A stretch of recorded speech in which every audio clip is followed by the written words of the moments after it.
പെണ്ണിന്റെ ഏറ്റവും വലിയ ശത്രു പെണ്ണാന്ന് പറഞ്ഞ അനുമോളാണ്. ആണുങ്ങളെല്ലാം ഒന്നാണ് ജിസേലിന്റെ പിന്നാലെ നടക്കാൻ വേണ്ടിയിട്ടൊന്നും ജിസേൽ ആരിനും പൊതുപ്പിന്റെ അടിയിൽ എന്തൊക്കെ നടന്നിട്ടുണ്ട് എന്നുള്ള ഫേക്ക് അലിഗേഷൻസ് വെച്ചതും ഒക്കെ.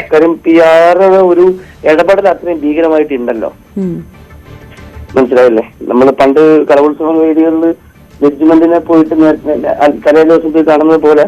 അങ്ങനെ ബിഗ് ബോസ് ഒക്കെ അവസാനിച്ചു. മത്സരാർത്ഥികളൊക്കെ ഏകദേശം വീടുകളിൽ എത്തി തുടങ്ങി അല്ലേ. പക്ഷെ ബിഗ് ബോസിനെ ചുറ്റിപ്പറ്റിയുള്ള ചർച്ചകൾ ഇപ്പോഴും സജീവമായി നടന്നുകൊണ്ടിരിക്കുകയാണ്. അത് പിന്നെ അങ്ങനെയാണല്ലോ, നോക്കണ്ട, കുറച്ച് ദിവസം കൂടി ഉണ്ടാവും. അത് കഴിഞ്ഞാൽ പിന്നെ ആർക്കും ഇത് ഓർമ്മ കൂടി കാണത്തില്ല. എന്തായാലും ഇത്തവണ ഏറ്റവും വലിയ ചർച്ചാ വിഷയം എന്ന് പറഞ്ഞത് PR തന്നെയാണ്. മത്സരം നടക്കുന്ന സമയത്ത് ലാലേട്ടൻ തന്നെ PRനെതിരെ ഒരു 4-5 തവണ സംസാരിച്ചത് എല്ലാവരും ശ്രദ്ധിച്ചു കാണുമല്ലോ അല്ലെ. ഫിനാലെ വേദിയിൽ വെച്ച് ജിയോ ഹോട്ട്സ്റ്റാറിന്റെ മേധാവിയും കൈവിട്ടു പോകുന്ന PR കളികളെ കുറിച്ച് സംസാരിച്ചിരുന്നു. എന്തിനു പറയുന്നു, കേരളത്തിലെ പ്രമുഖ മാധ്യമങ്ങൾ വരെ ഇപ്പൊ ചർച്ച ചെയ്തുകൊണ്ടിരിക്കുന്നത് PR കുറിച്ചാണെന്ന് പറഞ്ഞാൽ PR റേഞ്ച് എത്രത്തോളാണെന്ന് നിങ്ങളൊന്ന് ആലോചിച്ച് നോക്കി. PR എന്ന് പറയുമ്പോൾ ഇത്തവണത്തെ അനുമോളുടെ PR ആണ് PR എന്നാണ് എല്ലാവരും പറയുന്നത്. അനുമോളുടെ PR എന്ന് പറയുമ്പോൾ അത് വിനു ആണ്. ചങ്ങാനെ കുറിച്ച് പറയാതിരിക്കാൻ കഴിയൂല. ലാലേട്ടൻ വരെ PR കുറിച്ച് സംസാരിച്ചതോടെ PR എക്സ്പോസ്ഡ് ആയി എന്ന് മനസ്സിലാക്കിയ വിനു നല്ല കളിയാണ് പിന്നീട് കളിച്ചത്. ഭീകരമായ സെൽഫ് പ്രൊമോഷൻ ആണ് പിന്നെ ആൾ നടത്തിയത്. സത്യം പറഞ്ഞാൽ ബിഗ് ബോസിൽ ടോപ്പ് 5 എത്തിയ കണ്ടസ്റ്റൻസിന്റെ അത്ര തന്നെ ഫെയിം വിനുവിനും കിട്ടിയെന്നുള്ളതാണ്. പക്ഷെ ഫെയിം മാത്രമല്ല, നല്ല തെറിവിളിയും കിട്ടുന്നുണ്ട്. അത് പിന്നെ സ്വാഭാവികം, കയ്യിലിരിപ്പ് കൊണ്ടാണ്, വേറൊന്നല്ല. ബിഗ് ബോസിലേക്ക് റീ എൻട്രി നടത്തിയ കണ്ടസ്റ്റൻസിൽ കൂടുതൽ ആളുകളും അനുമോളെ ടാർഗറ്റ് ചെയ്തത് ഒറ്റ കാരണം കൊണ്ടായിരുന്നു. അത് അനുമോളുടെ PR അവരുടെ ജീവിതത്തിൽ കയറി കളിച്ചത് കൊണ്ടായിരുന്നു. ബിഗ് ബോസ് വീട്ടിൽ അനുമോൾക്കെതിരെ നിന്ന് എല്ലാവരെയും കുറിച്ച്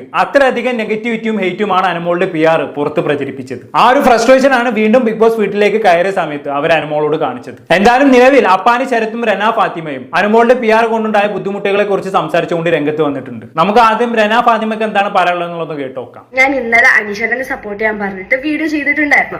അതിനുശേഷം അതിന് താഴെ വന്ന കമന്റ്സ് ആണ്, പെണ്ണിന്റെ ഏറ്റവും വലിയ ശത്രു പെണ്ണാണ്, അതിന്റെ ഉത്തമ ഉദാഹരണമാണ് നീയൊക്കെ എന്ന്. ഞാൻ ഒരു പെണ്ണായതുകൊണ്ട് ഞാൻ ഒരു പെണ്ണിനെ തന്നെ സപ്പോർട്ട് ചെയ്യണമെന്നില്ല. പക്ഷെ I M always been A girls girl. പക്ഷെ അനുമോൾ ഗേൾസ് ഗേൾ ആണ് നിങ്ങൾക്ക് തോന്നുന്നുണ്ടോ? ഓക്കെ, ഇപ്പൊ ഞാൻ പറയുന്നത് എന്തായാലും നിങ്ങളെ വോട്ടിങ്ങിനൊന്നും ഇൻഫ്ലുവൻസ് ചെയ്യാൻ പോകുന്നില്ല. അതുകൊണ്ട് ഞാൻ പറയാണ്, പെണ്ണിന്റെ ഏറ്റവും വലിയ ശത്രു പെണ്ണാന്ന് പറഞ്ഞ അനുമോളാണ്. ആണുങ്ങളെല്ലാം ഒന്നാണ് ജിസേലിന്റെ പിന്നാലെ നടക്കാൻ വേണ്ടിയിട്ടൊന്നും ജിസേൽ ആരിനും പൊതുപ്പിന്റെ അടിയിൽ എന്തൊക്കെ നടന്നിട്ടുണ്ട് എന്നുള്ള ഫേക്ക് അലിഗേഷൻസ് വെച്ചതും ഒക്കെ.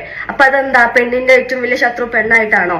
അപ്പൊ അങ്ങനെയാണെങ്കിൽ അനുമോളിൽ ഏറ്റവും വലിയ ശത്രു ആവേണ്ടത് ഈ സംഭവം ഞാനൊന്നല്ലട്ടോ വലിച്ചിട്ടത്, അനുമോളെ ഫാൻസ് PR ഇവരൊക്കെയാണ്. എന്റെ കമന്റ് ബോക്സിൽ 50 ദിവസം കഴിഞ്ഞ് ഇറങ്ങിയതിന് ശേഷം അതുവരെ ഞാൻ ഒന്നും മിണ്ടാതെ ഞാൻ നല്ലപോലെ തന്നെ നിന്ന്. എനിക്ക് അനുമോളോട് പേഴ്സണലി ഒരു പ്രശ്നമില്ല. പക്ഷെ അനുമോള് കുറെ ഈ ടോക്സിക് ഫാൻസ് ആൻഡ് PRs ഉണ്ട്. അതിന്റെ ഉത്തമ ഉദാഹരണമാണ് ഞാൻ ഇന്നലെ അനീഷേട്ടനെ സപ്പോർട്ട് ചെയ്യാൻ വേണ്ടിയിട്ട് വീഡിയോ ഇട്ട സമയത്ത് നെവിന്റെ ഫാൻസ് പ്രശ്നമില്ല, അക്ബർഖന്റെ ഫാൻസിന് പ്രശ്നമില്ല, ഷാനവാസ്ഖന്റെ ഫാൻസിന് പ്രശ്നമില്ല. പക്ഷെ അനുമോളെ ഫാൻസിനാണ് പ്രശ്നം അനീഷേട്ടനെ സപ്പോർട്ട് ചെയ്യുന്നതിന്. എന്തിന് ഗൈസ്, ഞാൻ ആ വീഡിയോയിൽ അനുമോളെ പേരേ പറഞ്ഞിട്ടില്ല. നിങ്ങൾക്ക് അനുമോളെ സപ്പോർട്ട് ചെയ്യണമെങ്കിൽ അനുമോളെ സപ്പോർട്ട് ചെയ്തോ. എനിക്ക് അനീഷേട്ടനെ സപ്പോർട്ട് ചെയ്യുന്ന അനീഷേട്ടനെ സപ്പോർട്ട് ചെയ്ത. അതിൽ ഈ 3 പേർ കണ്ടസ്റ്റൻസിന്റെ ഫാൻസിനും ഇല്ലാത്ത പ്രശ്നമാണ് അനുമോളെ ഫാൻസിന്.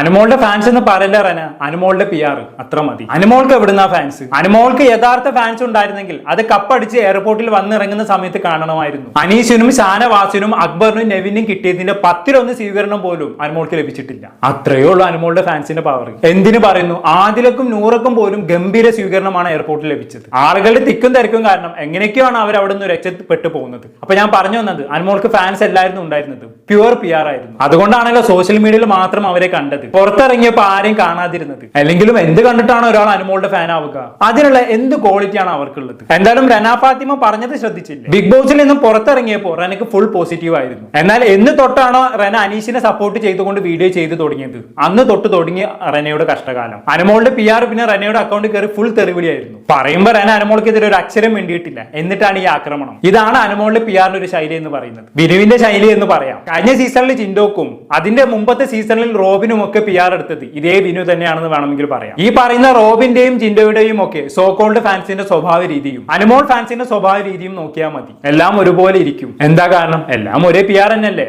അപ്പൊ എല്ലാവരുടെയും സ്വഭാവം ഒരുപോലെ ഇരിക്കും. മാക്സിമം ടോക്സിക് ആവുക, മറ്റുള്ളവരെ ഉപദ്രവിക്കുക, ഇതാണ് ഇവരുടെ ഒരു രീതി എന്ന് പറയുന്നത്. എന്തായാലും റനക്ക് പറയാനുള്ളത് ബാക്കി കൂടി കേട്ടോക്കാം. ഇന്നലെ ആയിട്ട് പൊട്ടിമുളിച്ച സപ്പോർട്ടൊന്നല്ല. അതിന്റെ മുന്നേ ഞാൻ അനീഷേട്ടൻ ഫൈനൽ 5 വരെ ആഗ്രഹിക്കുന്നു പറഞ്ഞിട്ടുണ്ട്. അത് അനീഷേട്ടൻ ഡേ 1 തൊട്ട് ഇപ്പം വരെ what ever his game individual ആയിട്ടാണ് കളിക്കുന്നത്. ഒരാളെ ഇറിറ്റേറ്റ് ചെയ്യാൻ കഴിവ് നല്ലോണുണ്ട്. ഇൻസൈഡ് ദ ഹൗസ് ആണെങ്കിലും പുറത്ത് നിങ്ങൾക്ക് നല്ല എന്റർടൈനിങ് ആയിട്ടാണ് തോന്നാം. He's nice, I like him personally. He's അവരുടെ പാവാണ്, ഗെയിമിന്റെ ഭാഗമായിട്ടാണ് കളിക്കുന്നത്. മാക്സിമം ഉണ്ടാവുന്ന കമന്റ്സ് 1 മില്യൺ 2 മില്യൺ വ്യൂസ് ഒക്കെ ഉണ്ടാവുന്ന സമയത്ത് ഒരു മാക്സിമം 100 കമന്റ്സ് ആണ് ഉണ്ടായത്. പക്ഷെ ഇപ്പം നമ്മളെ പറ്റി ഒരു വീഡിയോ ചെയ്യുകയാണെങ്കിൽ അതിന് 100K വ്യൂസ് ആണെങ്കിൽ അതിന്റെ താഴെ വരുന്ന കമന്റ്സിന്റെ നമ്പർ 1000 കമന്റ്സ് ആണ്. ഗൈസ്, എനിക്കറിയാം അനുമുക്ക് കുറെ ഓർഗാനിക് ഫാൻസും ഉണ്ട് എന്നുള്ള കാര്യം. പക്ഷെ നിങ്ങളൊരു കാര്യം മനസ്സിലാക്കണം, കുറെ ആൾക്കാരൊക്കെ ഈ PR കണ്ട് മാനിപ്പുലേറ്റഡ് ആയിട്ട് ഓർഗാനിക് ഫാൻസ് ആവുന്ന ആൾക്കാരുണ്ട്.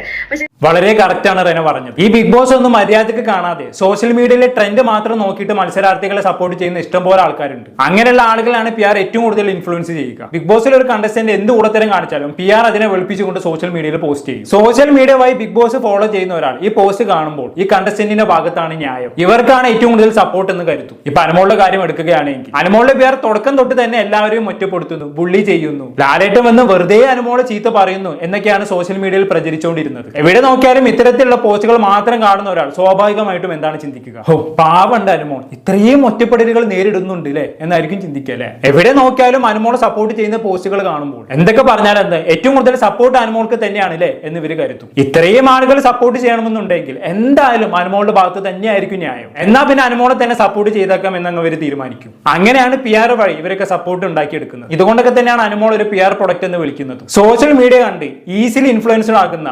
മാനിപ്പുലേറ്റഡ് ആകുന്ന ആളുകൾ ഇഷ്ടം പോലെ നമുക്കിടയിലുണ്ട്. അത്തരത്തിലുള്ള ആളുകൾ ഉള്ളിടത്തോളം കാലം ഇത്തരത്തിലുള്ള PR പ്രൊഡക്റ്റുകൾ ഈസിലി വിജയിച്ചുകൊണ്ടേയിരിക്കും. ഇനി നമ്മുടെ അപ്പാനി ശരത്ത് അനുമോളുടെ PR ടീമിൽ നിന്നുണ്ടായ ആക്രമണത്തെ കുറിച്ച് ന്യൂസ് 18 കേരളത്തോട് സംസാരിക്കുന്നുണ്ട്. അതും കൂടെ ഒന്ന് കണ്ടോക്കാം. ഇനി ഞാൻ ബിഗ് ബോസിന് ശേഷം ഒന്നും എവിടെയും സംസാരിക്കില്ല, ഇതോടെല്ലാം അവസാനിച്ചു എന്ന് ബിഗ് ബോസിന് ഫിനാലേക്ക് ശേഷം സംസാരിച്ച ഒരാളാണ് അപ്പാനി. പക്ഷെ അതേ അപ്പാനി തന്നെയാണ് വീണ്ടും ന്യൂസ് 18 ബിഗ് ബോസിനെ കുറിച്ച് സംസാരിച്ചത്. എന്തായാലും നമുക്ക് അതൊന്ന് കണ്ടോക്കാം. ഈ അവസാനം ഒരു പെൺകുട്ടി വളരെ ഏറ്റവും സ്ട്രെസ്ഫുൾ ആയ സാഹചര്യങ്ങളൊക്കെ അതിജീവിച്ച് 100 ദിവസം അവിടെ നിന്നു.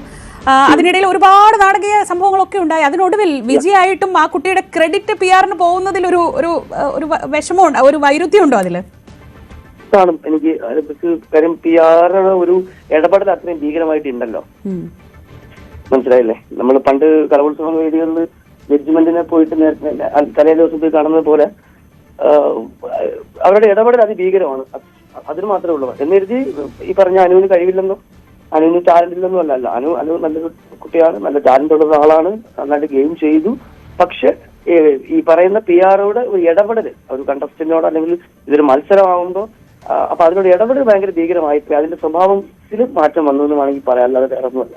സാധാരണഗതിയിൽ നമ്മൾ ഈ PR ആദ്യമായിട്ടൊന്നും അല്ല, മുമ്പും ഉണ്ടായിട്ടുണ്ട്. പക്ഷെ അപ്പോഴൊക്കെ ഒരു മത്സരാർത്ഥിയെ പ്രൊമോട്ട് ചെയ്യാനായിരുന്നു PR ഉപയോഗിച്ചുകൊണ്ടിരുന്നത്. പക്ഷെ ഇത്തവണ അത് മാറി മറ്റൊരാളെ ഡീപ്രൊമോട്ട് ചെയ്യാനും ഡീഗ്രേഡ് ചെയ്യാനും അയാളുടെ അങ്ങനെയായല്ലേ?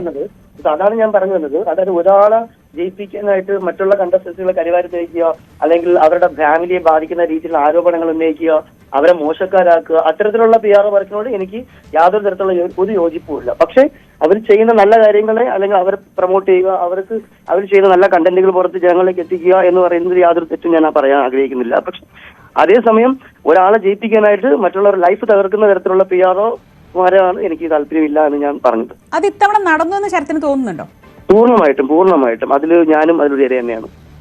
അപ്പാന് പറഞ്ഞത് വളരെ ശരിയാണ്. PR നല്ലതാണ്. എങ്ങനെയാണ് PR നല്ലതാവുന്നത്? ഒരു കണ്ടസ്റ്റന്റിന്റെ നല്ല കാര്യങ്ങൾ, അതായത് അവർ ബിഗ് ബോസിനുള്ളിൽ വെച്ച് ചെയ്യുന്ന പോസിറ്റീവായ കാര്യങ്ങൾ പ്രൊമോട്ട് ചെയ്യുകയാണ് PR വഴി ചെയ്യുന്നത് എങ്കിൽ PR നല്ലതാണ്. പുറത്ത് നിന്നുള്ള ഒരു സപ്പോർട്ട് എന്ന രീതിയിൽ PR നല്ല രീതിയിൽ ഉപയോഗിക്കാം. ആളുകൾക്കിടയിൽ മത്സരാർത്ഥിയെ ബൂസ്റ്റ് ചെയ്യാൻ അത് ഉപകരിക്കും. അപ്പൊ പിന്നെ എവിടെയാണ് PR വില്ലനാവുന്നത്? മറ്റു മത്സരാർത്ഥികളെ കുറിച്ച് ഇല്ലാത്ത കഥകൾ ഉണ്ടാക്കുകയും വ്യാപകമായി നെഗറ്റിവിറ്റി പ്രചരിപ്പിക്കുകയും അവരുടെ കുടുംബത്തിൽ കയറി കളിക്കുകയും ചെയ്യുമ്പോഴാണ് PR വില്ലനാവുന്നത്. അനുമോളിലെ PR ഇവിടെ ചെയ്തതും അതൊക്കെ തന്നെയാണ്. അനുമോളെ ബൂസ്റ്റ് ചെയ്യുന്നതിനോടൊപ്പം തന്നെ മറ്റു മത്സരാർത്ഥികളെ ടാർഗറ്റ് ചെയ്ത് അവരുടെ നെഗറ്റിവിറ്റി ഇവർ മാക്സിമം പ്രചരിപ്പിച്ചു. അതുകൊണ്ടാണ് ഞാൻ നേരത്തെ പറഞ്ഞ പോലെ റീഎൻട്രി ചെയ്ത കണ്ടസ്റ്റൻസ് എല്ലാവരും കൂടി ചേർന്ന് അനുമോളെ ഊക്കിയതും ഒറ്റപ്പെടുത്തിയതും ഒക്കെ. പക്ഷെ എന്തൊക്കെയായിട്ടും അവസാനം അനുമോൾ തന്നെ വിജയിച്ചു എന്നുള്ളത് വേറെ കാര്യം. അതിന് പിന്നിൽ ഒരുപാട് ഫാക്ടേഴ്സ് ഉണ്ട്. അന്യ സംസ്ഥാനങ്ങളിൽ ഇന്ന് പോലും വോട്ട് മറിക്കുന്ന തരത്തിലേക്ക് കാര്യങ്ങൾ എത്തിയിട്ടുണ്ട്. എല്ലാ ഭാഷകളിലെയും ബിഗ് ബോസ് കണ്ടസ്റ്റൻസുകളുടെ PR-കൾ തമ്മിൽ കണക്ഷൻസ് ഉണ്ട്. ഇവർ അങ്ങോട്ടും ഇങ്ങോട്ടും തമ്മിൽ വോട്ട് ചെയ്ത് വലിയ അട്ടിമറികളാണ് നടന്നുകൊണ്ടിരിക്കുന്നത്. ചുരുക്കി പറഞ്ഞാൽ ബിഗ് ബോസ് ആര് ജയിക്കണമെന്ന് PR തീരുമാനിക്കും. ആരാണോ PR-ന് കൂടുതൽ പണം ചെലവാക്കുന്നത് അവര് ജയിക്കും. പക്ഷെ PR പണി വിനുവിനെ പോലുള്ള ആളുകളെ ഏൽപ്പിക്കണമെന്ന് മാത്രം. അപ്പൊ പിന്നെ മറ്റുള്ളവരുടെ കുടുംബം കലക്കിയിട്ടാണെങ്കിലും അവർ നിങ്ങളെ ജയിപ്പിച്ചിരിക്കും. എന്തായാലും ബിഗ് ബോസ് നടത്തുന്ന ആളുകൾ ഏതെങ്കിലും തരത്തിൽ ഈ PR-കളുടെ അതിപ്രസരത്തിന് കടിഞ്ഞാൻ ഇട്ടിട്ടില്ല എങ്കിൽ അത് ഷോയെ തന്നെ നല്ല രീതിയിൽ ബാധിക്കും. അത്ര ഇപ്പൊ എനിക്ക് ഇവിടെ പറയാനുള്ളൂ. എന്തായാലും കൂടുതലൊന്നും ഞാൻ പറയുന്നില്ല. എന്താണെന്ന് കേട്ട് നിങ്ങൾക്ക് തോന്നുന്നത് താഴെ കമന്റ് ബോക്സിൽ രേഖപ്പെടുത്തുമല്ലോ. അടുത്തൊരു ടോപ്പിക്കുമായി വീണ്ടും കാണാം.